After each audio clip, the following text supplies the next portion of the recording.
Hi dears, എല്ലാവർക്കും മനോസ് കിച്ചണിലേക്ക് വീണ്ടും സ്വാഗതം. അപ്പോൾ ഇന്ന് നല്ലൊരു ബ്രേക്ക്ഫാസ്റ്റ് കോംബോയാണ് കേട്ടോ. ഒരു വെറൈറ്റി ഓട്സ് ഇടിയപ്പവും ഈസി ആയിട്ട് പ്രഷർ കുക്കറിൽ ഉണ്ടാക്കാൻ പറ്റുന്ന ഒരു വെജിറ്റബിൾ കുറുമയാണ്. അപ്പോൾ ഞാനിപ്പോൾ ഇതേ കുറുമയ്ക്കുള്ള സാധനങ്ങളൊക്കെ അരിഞ്ഞെടുക്കുവാണ്. ഒരു 2 ക്യാരറ്റ്, 2 ഉരുളക്കിഴങ്ങ്, 10 ബീൻസ്, ഒരു സവോള, ഒരു ചെറിയ കഷ്ണം ഇഞ്ചി, ഒരു പച്ചമുളക്, 4-5 അല്ലി വെളുത്തുള്ളി, ഇത്രയാണ് എടുത്തിരിക്കുന്നത്. ഇൻഗ്രീഡിയൻസിൻ്റെ എല്ലാ അളവ് ഞാൻ വീഡിയോയുടെ താഴെ കൊടുത്തിട്ടുണ്ട്. അപ്പോൾ ഇനി നമുക്കൊരു കുക്കർ വയ്ക്കാം. നമ്മൾ കുറുമ കുക്കറിലാണ് ഉണ്ടാക്കുന്നത്. അപ്പോൾ ആദ്യം കുറച്ച് എണ്ണ ഒഴിക്കാം. വെളിച്ചെണ്ണയാണെങ്കിൽ കൂടുതൽ നല്ലതായിരിക്കും. എണ്ണ ചൂടാകുമ്പോൾ സവോള നീളത്തിന് കനം കുറച്ച് അരിഞ്ഞതിടാം. ഇതിൻ്റെ കൂടെ പച്ചമുളക് ചേർക്കാം. പച്ചമുളകിൻ്റെ അളവ് വേണമെങ്കിൽ കൂടുതൽ ചേർക്കാം കേട്ടോ, എരിവ് കൂടുതൽ വേണമെങ്കിൽ ചേർക്കാം. ഇഞ്ചിയും വെളുത്തുള്ളിയും ചേർക്കാം. ഇനി ഇതെല്ലാം കൂടി നല്ലോണം വഴറ്റിയെടുക്കാം. സവോള നന്നായിട്ടൊന്ന് വാടണം. അതുപോലെ ഇഞ്ചിയുടെയും വെളുത്തുള്ളിയുടെയും പച്ച ചുവയൊക്കെ ഒന്ന് മാറാൻ വേണം. സവോളയുടെ നിറം മാറണ്ട, നന്നായിട്ടൊന്ന് വാടി കിട്ടിയാൽ മതി. സവോള ഇതുപോലെ വാടിക്കഴിയുമ്പോൾ ഇനി നമുക്ക് പൊടികൾ ചേർക്കാം. 1/2 ടീസ്പൂൺ മഞ്ഞൾപ്പൊടി, 1/4 ടീസ്പൂൺ മുളക് പൊടി, 1/4 ടീസ്പൂൺ ഗരം മസാലപ്പൊടി. ഇതിനകത്ത് നമ്മൾ ഒത്തിരി മസാലകൾ ചേർക്കുന്നില്ല, വളരെ കുറച്ച് മതി. വളരെ മൈൽഡായിട്ടുള്ളൊരു മസാലയുടെ ടേസ്റ്റ് മാത്രമേ വരുന്നുള്ളൂ. അപ്പോൾ ഈ പൊടികളുടെ ഒരു പച്ച ചുവ മാറുന്നത് വരെ നല്ലോണം വഴറ്റിയെടുക്കാം. അപ്പോൾ പൊടികൾ നന്നായിട്ട് മൂത്ത് അതിൻ്റെ പച്ചപ്പ് മാറിക്കഴിയുമ്പോൾ നമ്മൾ എടുത്തു വെച്ച് പച്ചക്കറികൾ ഇട്ട് കൊടുക്കാം. അപ്പോൾ ഞാൻ ക്യാരറ്റും ബീൻസും ഉരുളക്കിഴങ്ങുമാണ് എടുത്തിരിക്കുന്നത്. നിങ്ങൾക്ക് വേറെ വെജിറ്റബിൾസ് ഒക്കെ വേണമെങ്കിൽ ചേർക്കാം. ഗ്രീൻ പീസോ കോളിഫ്ലവറോ ഒക്കെ വേണേലും ഇട്ട് കൊടുക്കാം. ഇതെല്ലാം കൂടി നല്ലോണം ഒന്ന് ഇളക്കി വയ്ക്കാം. ഇനി ഇതിൽ നമുക്ക് ആവശ്യത്തിനുള്ള വെള്ളം ഒഴിച്ചു കൊടുക്കണം. വെള്ളത്തിൻ്റെ അളവെന്ന് വെച്ചാൽ കറക്റ്റ് ഈ പച്ചക്കറികളുടെ മുകളിൽ നിൽക്കുന്ന രീതിയിലായിരിക്കണേ. വെള്ളം ഒരുപാട് കൂടി പോകണ്ട. അപ്പം കുറുമ ഒത്തിരി അങ്ങ് ലൂസായി പോകും. അപ്പോൾ അതിനൊരു ടേസ്റ്റ് ഉണ്ടാവില്ല. കുറച്ചിങ്ങനെ കുറുകിയിരിക്കുന്ന രീതിയിൽ വേണം കിട്ടാനായിട്ട്. അപ്പോൾ അതേ കണ്ടല്ലോ, കറക്റ്റ് ആ പച്ചക്കറികളുടെ മുകളിലുള്ള രീതിയിൽ ഇതുപോലെ വെള്ളം ഒഴിക്കാം. ഇനി ഇതിൽ ആവശ്യത്തിനുള്ള ഉപ്പിടണം. കുറച്ച് കറിവേപ്പിലയും കൂടി ഇട്ട് കൊടുക്കണം. ഇത് വെന്ത് കഴിഞ്ഞിട്ട് പിന്നെ കുറച്ച് സാധനങ്ങൾ കൂടിയൊക്കെ നമുക്ക് ചേർക്കാനുണ്ട് കേട്ടോ. അപ്പോൾ ആദ്യം ഇത് വേവട്ടെ. അപ്പോൾ ഉപ്പും കറിവേപ്പിലയും ഇട്ടിട്ട് നമുക്കത് അടച്ചു വെച്ച് വേവിക്കാം. മീഡിയം ഫ്ലെയിമിൽ ഒരു 3 അല്ലെങ്കിൽ 4 വിസിൽ വരെ വേവിച്ചാൽ മതി. അപ്പോൾ അത് റെഡിയാവുന്ന സമയം കൊണ്ട് നമുക്കിനി ഇടിയപ്പത്തിൻ്റെ കാര്യങ്ങൾ നോക്കാം. ഞാൻ പറഞ്ഞ പോലെ ഒരു വെറൈറ്റി ഓട്സ് ഇടിയപ്പമാണ് ഇന്ന് നമ്മൾ ഉണ്ടാക്കുന്നത്. അപ്പോൾ ഒരു മിക്സി ജാറിലോട്ട് നമുക്ക് ഓട്സ് ഇട്ട് കൊടുക്കാം. ഇതൊന്ന് പൊടിച്ചെടുക്കണേ. ഒരു 2 കപ്പ് ഓട്സ് ഇതിനകത്തോട്ട് ഇടാം. ഇനി ഇത് നല്ല പൗഡറായിട്ട് പൊടിച്ചെടുക്കാം. ഒട്ടും തരിയില്ലാത്ത നല്ല ഫൈനായിട്ടുള്ള പൗഡറായിട്ട് കിട്ടണം. അപ്പോൾ ഓട്സ് പൊടിച്ചത് ഒരു ബൗളിലോട്ട് ഇടാം. ഇനി ഇതിനകത്തോട്ട് 1/2 കപ്പ് അരിപ്പൊടിയും കൂടി ഇട്ട് കൊടുക്കുക. നമ്മൾ ഈ ഇടിയപ്പവും പത്തിരിയൊക്കെ ഉണ്ടാക്കാനായിട്ട് എടുക്കുന്ന തരിയില്ലാത്ത അരിപ്പൊടിയാണ് കേട്ടോ. ഇനി ആവശ്യത്തിനുള്ള ഉപ്പിടാം. എല്ലാം കൂടി ഒന്ന് മിക്സ് ചെയ്ത് വയ്ക്കാം. ഇനി ഇതിലൊരു 1 ടേബിൾ സ്പൂൺ എണ്ണയും കൂടി ഒഴിച്ചു കൊടുക്കാം. കൈവച്ച് തന്നെ എല്ലാം കൂടി നല്ലോണം ഒന്ന് മിക്സ് ചെയ്യണം. ഇനി ഇതിനകത്തോട്ട് കുറച്ച് കുറച്ചായിട്ട് ചെറിയ ചൂടുവെള്ളം, ഇളം ചൂടുവെള്ളം ഒഴിച്ചിട്ട് കുഴച്ചെടുക്കാം. നമ്മൾ സാധാരണ ഇടിയപ്പത്തിൻ്റെ മാവിൻ്റെ പരുവുണ്ടല്ലോ, ആ രീതിയിൽ തന്നെ, ആ ഒരു പരുവത്തിൽ തന്നെ കുഴച്ചെടുത്താൽ മതി. വെള്ളം കുറച്ച് കുറച്ചായിട്ട് ഒഴിക്കണം കേട്ടോ. ഓട്സ് ആയതുകൊണ്ട് പെട്ടെന്ന് ചിലപ്പോൾ അല്ലെങ്കിൽ സോഫ്റ്റ് ആയിപ്പോവും.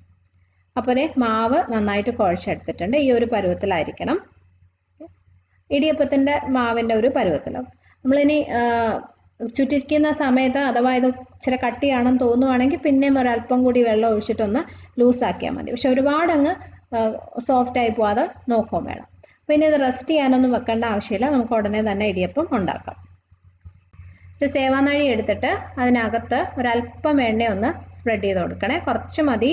ആ മാവൊന്ന് നല്ല സ്മൂത്തായിട്ട് അങ്ങ് വരാൻ വേണ്ടിയിട്ടാണ് നമ്മൾ ചുറ്റിക്കുന്ന സമയത്ത്. അപ്പോൾ എണ്ണ നല്ലോണം ഒന്ന് ഉള്ളിൽ സ്പ്രെഡ് ചെയ്തിട്ട് അതിനകത്തോട്ട് നമ്മൾ റെഡിയാക്കി വെച്ച മാവിട്ടിട്ട് ഈ സാധാരണ ഇടിയപ്പം പോലെ തന്നെ ചുറ്റിച്ചെടുക്കാം.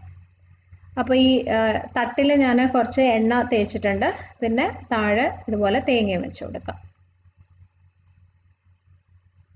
ഇനി നമുക്കിത് ചുറ്റിച്ചെടുക്കാം.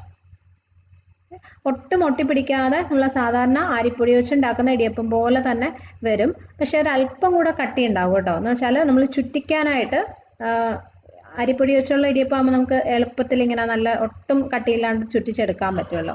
പക്ഷേ ഇതൊരു അല്പം കൂടെ കട്ടിയായിട്ട് തോന്നും. പക്ഷേ തീരെ നിങ്ങൾക്ക് ചുറ്റിക്കാൻ പറ്റുന്നില്ലെങ്കിൽ അതിനർത്ഥം മാവ് കട്ടിയായി പോയെന്നാണ്. അപ്പോൾ ഒരല്പം എണ്ണ അല്ലെങ്കിൽ വെള്ളം ഒഴിച്ചിട്ട് ഒന്ന് സോഫ്റ്റ് ആക്കി കൊടുത്താൽ മതി. അപ്പോൾ ദേ ഇഡ്ഡലി തട്ടിൽ വെള്ളം ചൂടാക്കിയിട്ടുണ്ട്.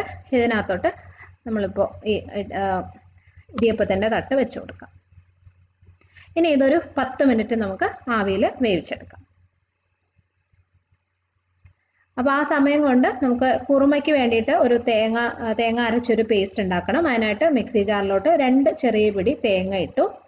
ഇനി ഇതിനകത്തോട്ട് ഒരു 1/2 ടീസ്പൂൺ ഗരം മസാല പൊടി ഇടാം. ഗരം മസാല പൊടി അല്ലെങ്കിൽ ഒരു ചെറിയ കഷ്ണം പട്ട, 3 ഏലക്ക, ഒരു 5 ഗ്രാമ്പൂ, 1/2 ടീസ്പൂൺ പെരിഞ്ജീരകം അതുപോലെ ചേർത്തിട്ട് അരച്ചെടുത്താലും മതി. അപ്പോൾ ഇതെല്ലാം കൂടി ചേർത്തിട്ട് ഞാൻ റെഡിയാക്കി വെച്ചിരിക്കുന്ന ഗരം മസാല പൊടി ഉള്ളതുകൊണ്ട് ഞാൻ അത് 1/2 ടീസ്പൂൺ ചേർത്തേ ഉള്ളൂ കേട്ടോ. ഇതിനകത്ത് കുറച്ച് കശുവണ്ടിയും കൂടി ചേർക്കാം. ഒരു 10 കശുവണ്ടിയേ ഉള്ളൂ. കശുവണ്ടി ചേർക്കുമ്പോൾ നല്ല കുറുമ നല്ല ടേസ്റ്റും ഉണ്ടാവും, അതുപോലെ കുറച്ചൊന്ന് നല്ല ക്രീമി ആയിട്ട് കിട്ടുകയും ചെയ്യും. ഇനി ഇതിനകത്ത് കുറച്ച് വെള്ളം ഒഴിച്ചിട്ട് നല്ല പേസ്റ്റായിട്ട് അരയ്ക്കാം. ഒട്ടും തരിയില്ലാതെ പേസ്റ്റായിട്ട് അരച്ചു വയ്ക്കണം. ഈ സമയം കൊണ്ട് കുക്കറിൽ വിസിലൊക്കെ വന്ന് അതിൻ്റെ ആവിയും ഫുള്ള് പോയിട്ടുണ്ട്. അപ്പോൾ ഞാൻ തുറന്നു. വെജിറ്റബിൾസ് കണ്ടല്ലോ, ഒട്ടും വെന്ത് കുഴഞ്ഞു പോയിട്ടില്ല, പാകത്തിന് മാത്രമേ വെന്തിട്ടുള്ളൂ. ഇതിനകത്തോട്ട് നമ്മൾ അരച്ചു വെച്ച തേങ്ങ പേസ്റ്റ് ചേർത്ത് നന്നായിട്ട് മിക്സ് ചെയ്യുക. ഇപ്പോൾ സ്റ്റൗ ഓഫ് ചെയ്തിരിക്കുകയാണ്. അപ്പോൾ ഇനി വീണ്ടും സ്റ്റൗ ഓൺ ചെയ്ത് ചെറിയ തീയിൽ വെച്ചിട്ട് ഒരു 5 മിനിറ്റും കൂടി കുക്ക് ചെയ്യണം. അപ്പോൾ നമ്മളിപ്പോൾ ചേർത്ത തേങ്ങ പേസ്റ്റ് ഉണ്ടല്ലോ, അതിൻ്റെ പച്ചപ്പ് മാറാനായിട്ടാണ് കേട്ടോ. അപ്പോൾ വീണ്ടും സ്റ്റൗ ഓൺ ചെയ്ത് 5 മിനിറ്റും കൂടി ഏറ്റവും ചെറിയ തീയിൽ വെക്കുക. ഇത് തിളയ്ക്കാൻ പാടില്ല. തേങ്ങ ചേർത്ത് കഴിഞ്ഞിട്ട് പിന്നെ നമ്മൾ ഒത്തിരി തിളപ്പിച്ച് കഴിഞ്ഞാൽ ചിലപ്പോൾ ഇങ്ങനെ പിരിഞ്ഞ പോലെയൊക്കെ വരും. അപ്പോൾ ചെറിയ തീയിലിട്ട് ഇങ്ങനെ ഇടയ്ക്കിടയ്ക്ക് ഇളക്കി കൊടുത്ത് 5 മിനിറ്റ് വെച്ചാൽ മതി. അപ്പോൾ ആ ഒരു പച്ചപ്പങ്ങ് മാറിക്കിട്ടും. അപ്പോൾ ഇതിരിക്കട്ടെ. അപ്പോൾ 5 മിനിറ്റ് കഴിഞ്ഞു. കുറുമ റെഡി ആയിട്ടുണ്ട്. കണ്ടോ, നല്ലോണം കുറുകിയൊക്കെ വന്നിട്ടുണ്ട്. തേങ്ങയുടെ അരപ്പ് ചേർക്കുമ്പോൾ തന്നെ ഇത് ഗ്രേവി കുറുകിക്കോളും. അപ്പോൾ നല്ല ടേസ്റ്റി ആയിട്ടുള്ള ഒരു വെജിറ്റബിൾ കുറുമയാണ്. ഈസി ആയിട്ട് നമുക്ക് ഉണ്ടാക്കാൻ പറ്റും. ഞാൻ പറഞ്ഞില്ലേ, നല്ല മൈൽഡ് ആയിട്ടുള്ളൊരു ഫ്ലേവറാണ്. ഇത് ഇടിയപ്പത്തിന് മാത്രമല്ല, അപ്പത്തിൻ്റെയും ചപ്പാത്തിയുടെ ഒക്കെ കൂടെ കഴിക്കാൻ നല്ലതാണ്. ആ സമയം കൊണ്ട് നമ്മുടെ ഓട്സ് ഇടിയപ്പവും റെഡി ആയിട്ടുണ്ട്. അത് കാണുമ്പോൾ തന്നെ അറിയാലോ, നല്ല പാകത്തിന് വന്നിട്ടുണ്ട്. ഒട്ടും ഇങ്ങനെ ഒട്ടിപ്പിടിക്കുകയൊന്നും ചെയ്യാതെ സാധാരണ നമ്മൾ ഇടിയപ്പം ഉണ്ടാക്കുന്ന പോലെ തന്നെ വരും. നല്ല ടേസ്റ്റുമാണിത്, ഒരു വെറൈറ്റി ടേസ്റ്റുമാണ്, നല്ല ഹെൽത്തിയുമാണ്. അപ്പോൾ ഈ ഓട്സ് ഇടിയപ്പവും ഈസി വെജിറ്റബിൾ കുറുമയും നിങ്ങൾ ഉണ്ടാക്കി നോക്കണം. ഇഷ്ടമായെങ്കിൽ, ഈ വീഡിയോ നിങ്ങൾക്ക് ഇഷ്ടമായെങ്കിൽ ലൈക്ക് ചെയ്യാനും ഷെയർ ചെയ്യാനും കമൻറ്റ് ചെയ്യാനും മറക്കരുത്. ചാനൽ നിങ്ങൾ സബ്സ്ക്രൈബ് ചെയ്തിട്ടില്ലെങ്കിൽ ഒന്ന് ചെയ്തേക്കണേ. അപ്പോൾ നമുക്ക് അടുത്തൊരു നല്ല റെസിപ്പിയായിട്ട് ഉടനെ തന്നെ വീണ്ടും കാണാം. Bye friends, thank you for watching.